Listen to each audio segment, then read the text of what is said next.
اعوذ باللہ من الشیطان الرجیم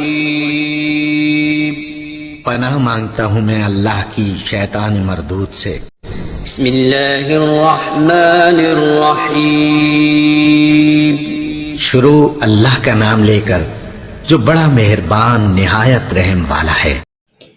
رسول اللہ صلی اللہ علیہ وآلہ وسلم نے فرمایا، ایک شخص کہیں جا رہا تھا، راستے میں اس نے کانٹوں کی بھری ہوئی ایک ٹہنی دیکھی، بس اسے راستے سے دور کر دیا۔ اللہ تعالیٰ صرف اسی بات پہ راضی ہو گیا اور اس کی بخشش فرما دی۔ تمام انگلیاں لمبائی میں برابر نہیں ہوتی، لیکن انہیں جب موڑا یا جھکایا جاتا ہے تو سب لمبائی میں برابر ہو جاتی ہیں۔ بعض اوقات زندگی تب آسان ہو جاتی ہے جب ہم جھکتے ہیں اور نرم رویہ اختیار کرتے ہیں۔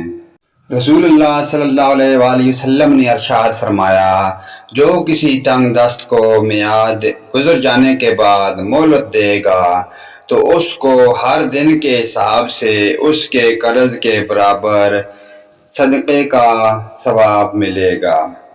رسول اللہ صلی اللہ علیہ وآلہ وسلم نے فرمایا، خیرات مت روکو ورنہ تیرا رزق بھی روک دیا جائے گا، گننے نہ لگ جانا ورنہ اللہ تعالیٰ بھی تجھے گن کر دے گا۔